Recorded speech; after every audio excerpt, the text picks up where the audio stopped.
नमस्कार, मैं राहुल कठेरिया। आपका हमारे YouTube चैनल राहुल का अड्डा पर बहुत बहुत स्वागत है। साथियों, क्या रूस और यूक्रेन के युद्ध के कारण दुनिया तीसरे विश्व युद्ध के मुहाने पर खड़ी है?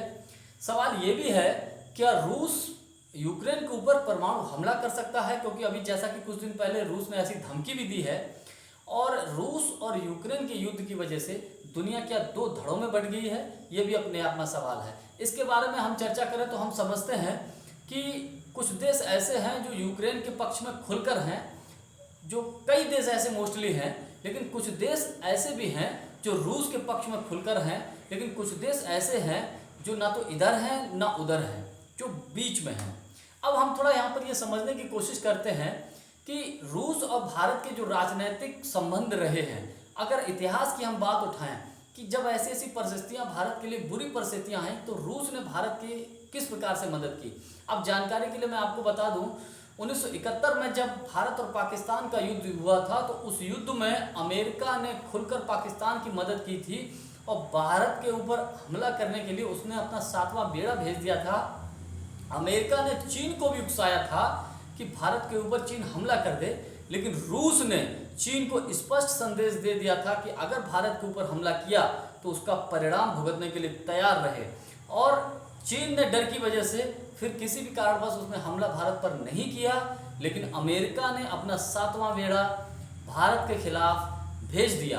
अब जानकारी के लिए मैं आपको बताऊं, ये 7वां बेड़े के मतलब इसमें नौसेना और एयरफोर्स के कई हजार सैनिक और कई जो है 100 पनडुब्बियाँ होती हैं, परमाणु हमले से लैस होते हैं, और इसमें जो है कई एयरफोर्स के फाइटर जेट होते हैं।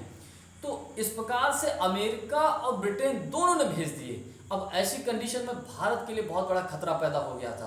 तब रूस ने खुलकर भारत की मदद की थी और रूस ने अपनी परमाणु से लैस परमाणु जो पनडुब्बियों को सागर में भारत के सामने खड़ा कर दिया था। जैसे जैसे अमेरिका की नौसेना 7वां बेड़ा आगे बढ़ रहा था, वैसे वैसे रूस ने अपनी परमाणु पनडुब्बियों को आगे बढ़ाया और अमेरिका के 7वें बेड़े के सामने खुलकर रूस की पनडुब्बियाँ, परमाणु पनडुब्बियाँ सामने निकलकर बाहर आ गई, ताकि जो उनके जासूसी हवाई जहाज होते हैं, जो उनके जो कैच करने वाले यंत्र होते हैं, वो इस चीज़ को पकड़ लें कि रूस भारत की तरफ से खुलकर तैयार है, खुलकर लड़ने के तैयार है।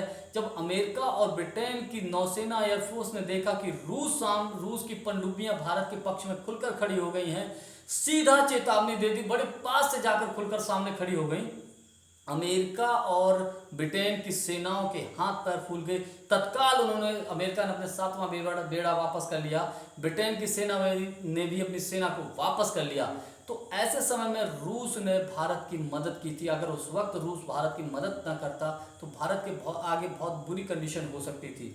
दूसरा मौका आया 1962 में, जब संयुक्त राष्ट्र सुरक्षा परिषद में आयरलैंड ने कश्मीर के मुद्दे पर भारत के खिलाफ एक प्रस्ताव लाया था आयरलैंड, और उस प्रस्ताव का अमेरिका, चीन, ब्रिटेन और कई पश्चिमी देशों ने समर्थन किया था कि अगर वो प्रस्ताव पास हो जाता तो कश्मीर को भारत से छुड़ाकर पाकिस्तान के हवाले कर दिया जाता। उस मामले में उस सुरक्षा परिषद में रूस ने भारत के पक्ष में खुलकर बात की थी, खुलकर समर्थन किया था और वीटो कर दिया था, ना वीटो वोट डाल दिया था, जिसकी वजह से वो जो प्रस्ताव था वो धराशायी हो गया, वो खत्म हो गया, उसका कोई मतलब नहीं रहा, शून्य हो गया। और उस कंडीशन में रूस ने भारत को बचाया था। तो अब हम ये समझते हैं कि ऐसी कंडीशन में भारत रूस के लिए क्या मदद कर सकता है। तो रूस यूक्रेन युद्ध में कई ऐसे मौके आए हैं जब वोटिंग की बात आई सुरक्षा परिषद में, या कई जगहों पर वोटिंग की बात आई, तो मोस्टली भारत ने क्या किया, तटस्थ रहने की कोशिश की है।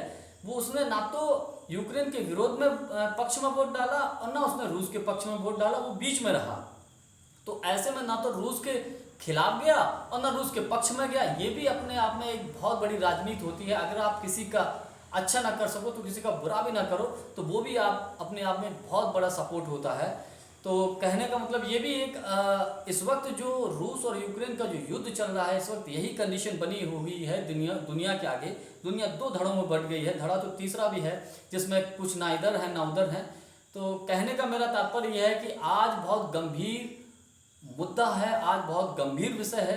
क्या रूस और यूक्रेन के युद्ध के कारण दुनिया तीसरे विश्व युद्ध के मुहाने पर खड़ी है। वीडियो यदि आपको अच्छा लगा हो तो लाइक शेयर और भैया हमारे चैनल को सब्सक्राइब जरूर कर दीजिएगा। बहुत बहुत धन्यवाद। नमस्कार।